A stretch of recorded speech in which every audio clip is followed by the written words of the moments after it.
WhatsApp guys, आज की video में हम देखने वाले हैं कि डॉक्टर जयशंकर सर ने कहा है कि पिटाई वर्ड जो है वो should not be used for Indian army. तो क्या कुछ है, और इंडिया चाइना बॉर्डर कॉन्फ्लिक्ट के बारे में भी काफी इन्फॉर्मेशन होने वाली है। तो वर्ल्ड अफेयर्स चैनल से प्रशांत धवन सर की वीडियो है, और ऐसी वीडियोस आप देख सकते हैं वर्ल्ड अफेयर्स चैनल पे। बाकी ओरिजिनल वीडियो का लिंक डिस्क्रिप्शन में है। और अपना पॉइंट ऑफ व्यू शेयर करना ना भूलें। 1 2 3 लेट्स गो। नमस्कार and welcome you to world affairs. मैं हूं प्रशांत धवन। नाउ ये जो वर्ड है ना पिटाई, ये आज के समय इंडियन पार्लियामेंट में डिस्कस किया गया कि भारत के जवानों के लिए, सैनिकों के लिए क्या ये वर्ड अप्रोप्रिएट है, क्या ये वर्ड हमको यूज करना चाहिए। यहाँ पर आप देख पाओगे भारत के विदेश मंत्री ने ये कहा है कि पिटाई ये एक ऐसा वर्ड है जो हमें जवानों के लिए यूज नहीं करना चाहिए। जवानों का मोराल इससे काफी हद तक कम होता है। ना इस वीडियो में मैं आपको बताऊंगा कि सारा इशू क्या है, हाल ही में राहुल गांधी ने क्या कहा, डॉक्टर अजय शंकर ने इसके रिस्पॉन्स में क्या कहा, और ऑपोजिशन पार्टीज ने राज्यसभा से वॉकआउट क्यों किया चाइना बॉर्डर इशू को लेकर। और फाइनली मैं यहाँ पर आपको बताऊंगा कि क्या चाइना हमारे माइंड को डोमिनेट कर रहा है आज के समय। क्या आज के समय जो भी हम कर रहे हैं ये कहीं ना कहीं आप कह लीजिए चाइना के प्लान के अकॉर्डिंग ही है। बहुत कुछ आपको जानने को मिलेगा, मगर आगे बढ़ने से पहले आपसे क्वेश्चन पूछूंगा। क्वेश्चन यहाँ पर यह है कि हाल ही में लियो वरादकर, ये नाम काफी न्यूज में है, ये बन चुके हैं prime minister of which country. ये है यहाँ पे आपकी ऑप्शन, श्रीलंका, आयरलैंड, सिंगापुर या फिर पोलैंड। कमेंट सेक्शन में करिए उत्तर। इस टॉपिक पर मैं एक शॉर्ट वीडियो बना चुका हूँ, आपको पता होना चाहिए इसका आंसर। तो राहुल गांधी जो कांग्रेस पार्टी के बहुत ही दिग्गज नेता हैं, इन्होंने रिसेंटली ये कहा कि चाइना जंग के लिए प्रिपेयर कर रहा है। इन्होंने अपना एनालिसिस देश के साथ किया शेयर। इन्होंने ये कहा कि करंट लीडरशिप आज के समय चाइना को समझ नहीं पा रही। चाइना एक बड़ी वॉर की प्रिपरेशन कर रहा है, मगर केंद्र सरकार जैसे ये कह रहे हैं ये सोई हुई है। आगे इन्होंने ये भी ऐड किया कि चाइना का पैटर्न आप अगर देखोगे, जिस तरीके से ये अटैक कर रहे हैं इंडिया को, साफ साफ पता लग रहा है कि ये एक बड़े फुल फ्लैज मिलिट्री ऑपरेशन की तैयारी कर रहे हैं और इंडिया को इसके लिए प्रिपेयर रहना होगा। ना इसके बाद इन्होंने ये भी कहा कि देश का मीडिया भी ना चाइना के बारे में इतनी बातचीत नहीं कर रहा जितनी करनी चाहिए। हालांकि आप देखो तो काफी बातचीत होती है देश के मीडिया में चाइना के बारे में, मगर इनका कहना यह है कि इनसे कोई चाइना बॉर्डर से रिलेटेड सवाल कोई पूछता नहीं है। और फिर इन्होंने यहाँ पर वर्ड यूज किया कि जिस तरीके से जवानों की पिटाई हो रही है उसके बारे में भी मीडिया बात नहीं करता। मैं चाहता हूँ ये जो छोटी सी वीडियो है ये आप देखें। जो हमारे जवानों को अरुणाचल प्रदेश में पीट रहे हैं, मैंने कहा हिंदुस्तान की प्रेस मुझसे इनके बारे में एक सवाल नहीं पूछेगी। सच था, सच था। अब इस बात का उसके अलावा ऑपोजिशन लीडर्स और भी बहुत सारे हैं, वो भी काफी सवाल उठा रहे हैं चाइना को लेकर। तो इसका जवाब डॉक्टर अजय शंकर को पार्लियामेंट में देना था। तो जयशंकर साहब ने यहाँ पर पहली बात तो ये कही कि कौन कहता है कि मैं इनडिफरेंट हूँ चाइना को लेकर। अगर करंट गवर्नमेंट चाइना को लेकर इनडिफरेंट होती, इनडिफरेंट का मतलब होता है परवाह ना करना। करंट गवर्नमेंट पे जो ऑपोजिशन पार्टीज हैं वो आरोप ये लगाती है कि ये इतना ज्यादा सीरियसली नहीं ले रहे चाइना के इशू को जितना लेना चाहिए। तो इन्होंने यहाँ पर कहा, जयशंकर साहब ने कहा है कि अगर हम इंडिफरेंट होते तो चाइना बॉर्डर पर अपनी आर्मी हम क्यों भेजते। उसके अलावा अगर हम इंडिफरेंट होते तो हम बार बार ये क्यों कहते कि चाइना के साथ डी एस्केलेशन, डिसएंगेजमेंट हमको चाहिए। और इन्होंने खुद कहा कि मैं ज्यादातर इंटरनेशनल फोरम में लगातार कहता आया हूं कि चाइना के साथ हमारे रिलेशंस नॉर्मल नहीं है। हमने कभी ये बात नहीं कही कि चाइना के साथ बॉर्डर नॉर्मल है। हम हमेशा कहते आए हैं कि चाइना ने अपनी फोर्सेस बहुत ही आगे डिप्लॉय कर दी है। फिर ये आगे कहते हैं कि कई नेता हैं जो मुझे कहते हैं कि शायद मेरी चाइना को लेकर अंडरस्टैंडिंग बड़ी कमजोर है।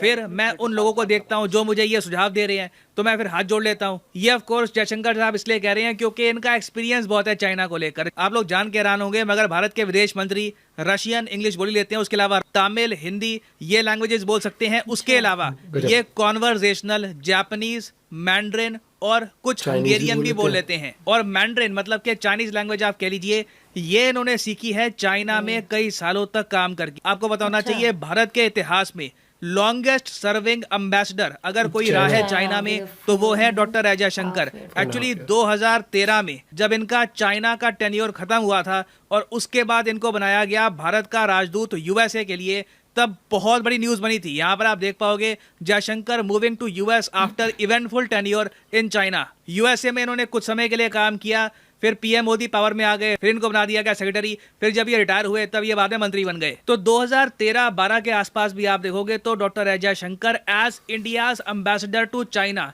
इन्होंने बहुत लेख लिखे हैं, बहुत आर्टिकल पब्लिश किए, और तब भी ये बार बार मेंशन करते थे इंडिया चाइना बॉर्डर को। तो आप कह लीजिए इनका थोड़ा बोलना बनता है कि जी हाँ मुझे पता है चाइना के बारे में, ये लोग कैसे सोचते हैं। मैं वहां पर 4-4.5 साल रहा हूँ, भारत सरकार के लिए काम किया चाइना में। फिर ये फाइनली यहाँ पर वर्ड यूज करते हैं कि देखो बाकी आप लोग सरकार की आलोचना करना चाहो, डिबेट करना चाहो, वो अलग बात है, मगर जवानों के लिए जो ये वर्ड है ना पिटाई, ये इस्तेमाल मत करिए। ये बहुत ज्यादा आपत्तिजनक है, क्योंकि जवान आज के समय हमारे बहुत ज्यादा भीषण सर्दी में भी अरुणाचल प्रदेश बॉर्डर पर खड़े हैं, देश की रक्षा कर रहे हैं, तो उनके लिए जब हम वर्ड यूज करते हैं ना पिटाई, तो ये काफी डिग्रेडिंग रहता है। तो जवानों की रिस्पेक्ट काफी इंपॉर्टेंट है ना। यहाँ पे मैं आपसे पूछूंगा कि इस पर्टिकुलर एस्पेक्ट में क्या आप डॉक्टर एस जयशंकर से एग्री करते हैं, डिसएग्री करते हैं? मैं जानना चाहूंगा आपका ओपिनियन, कमेंट सेक्शन में लिखिएगा इसके बारे में ना। इस सब के अलावा जयशंकर साहब ने यह भी कहा है कि आज के समय भारत ने इतिहास में सबसे बड़ी लाइन ऑफ एक्चुअल कंट्रोल के पास डिप्लॉयमेंट कर रखी है,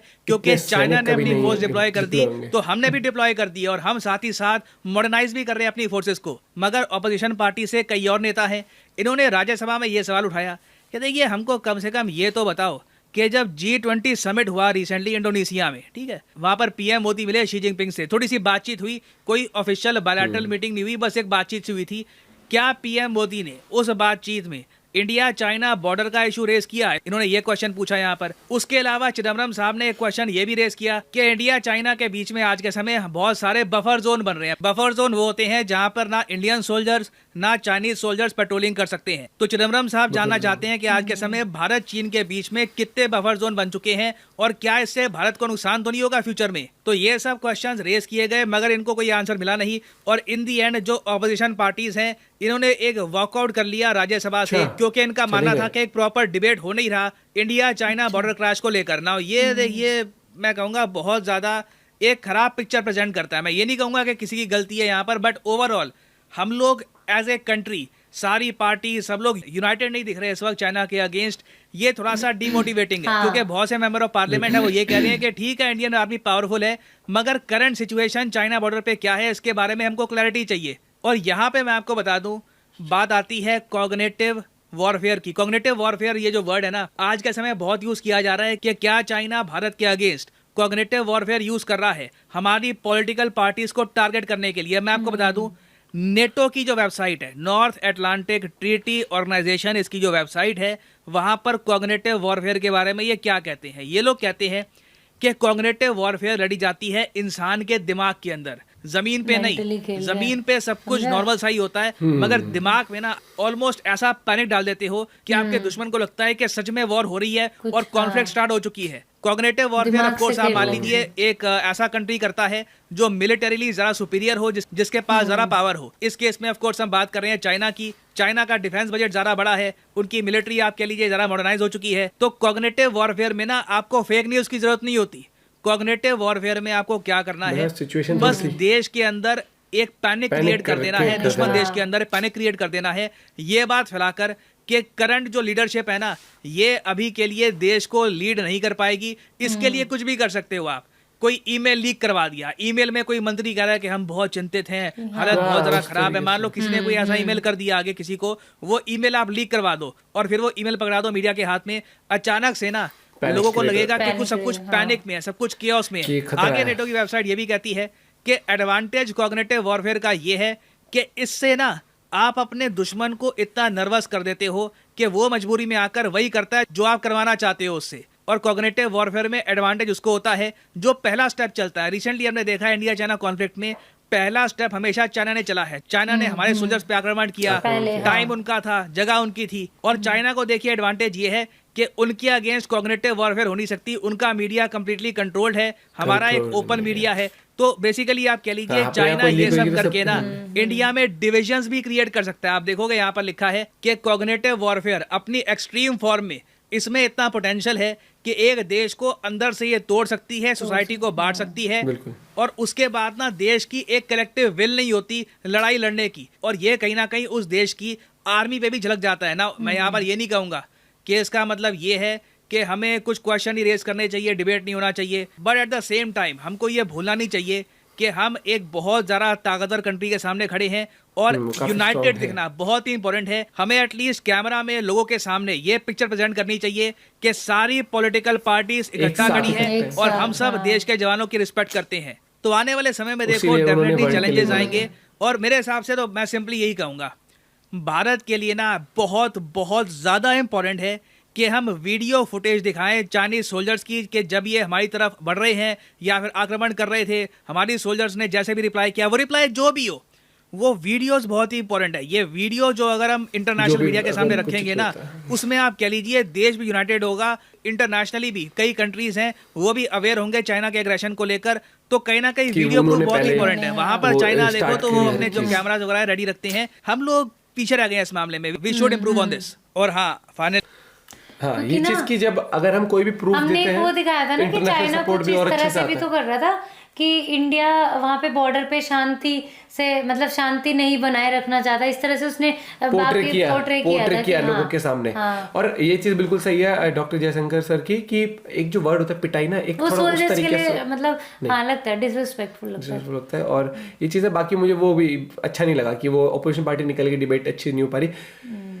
एक इस टाइम पे जब कोई भी सिचुएशन ऐसी होती है, आपको थोड़ा एज ए ये, हाँ। कलेक्टिवली स्ट्रॉन्ग आना पड़ता है, एज अ ग्रुप भी। इसमें आपको एज अ मतलब अलग अलग पार्टी वाला तो कोई वही नहीं है, इसमें तो है भाई आप भी उसी देश में रह रहे हो, दूसरी पार्टी भी उसी देश में रह रहे हो, देश तो दोनों का है वो, है ना। कोई थर्ड मतलब दूसरा देश आके अगर ऐसे कर रहा है तो उसमें तो भाई तुम्हें मतलब यूनिटी दिखानी होगी। और अगर कुछ भी ऐसी घटना होती है, मुझे लगता है कि हाँ रिकॉर्डिंग होनी चाहिए उसकी और दुनिया तक पहुंचानी चाहिए कि देखो हम यहाँ पर आराम से पेट्रोलिंग कर रहे हैं, हर चीज होती है, हाँ। लेकिन आगे से ही वो लोग वो कहते हैं न्यूसेंस क्रिएट कर रहे हैं, हर एक चीज हरकतें उनकी तरफ से हो रही है।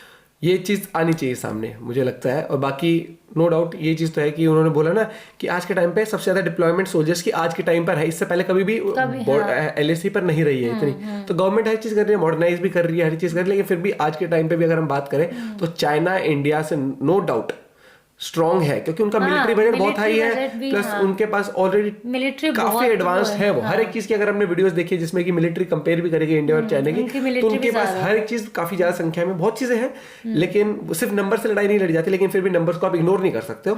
और ये चीज है, बाकी टेंशन जो है वो बॉर्डर पे सबसे ज्यादा रहती है। और लेकिन कोई भी बड़ा कदम तो देखो चाइना नहीं लेगा, मुझे लगता है, क्योंकि इंटरनेशनल आज के टाइम पे ना बहुत डिफिकल्ट है कि कोई हाँ इतना बड़ा ऐसा, कदम उठाया जाए। और चाइना को मुझे पता लगता है है हाल ही कि में जैसे रशिया और यूक्रेन का भी चल रहा है ना, कब से उन्हें देख लिया है कि लॉस कितना हुआ है, दोनों को हुआ है, जबकि रशिया कितना स्ट्रांग है, ठीक है, नो डाउट फाइनेंशियली भी यूक्रेन से ज्यादा चाइना है, को कहीं ना लेकिन कहीं ये but पता अभी है कि कंट्रीज सैंक्शन लगा भी देंगे ना उसके ऊपर, हाँ। तो भी उन कंट्रीज का ही नुकसान है, क्योंकि आज के टाइम पे भी चाइना हब है एक्सपोर्ट सारी का, वहां पर चीजों का। सारी चीजें बनती हैं, सस्ती बनती है, लेबर सस्ती, बहुत चीजें हैं बट वहाँ पे। ऐसे अगर सोचने लगे कि मैं सुपीरियर हूँ हाँ, तो वो मुझे चीज भी लगता है। नहीं कि इतना, क्योंकि अगर उनकी चीजें जाती भी है तो इंडिया में सबसे ज्यादा कंज्यूम भी होती है, हर एक चीज वो चीज है। बाकी आपका क्या पॉइंट ऑफ व्यू है इस पे जरूर बताना। मिलते हैं वीडियो के साथ, bye bye, Take take care। Care.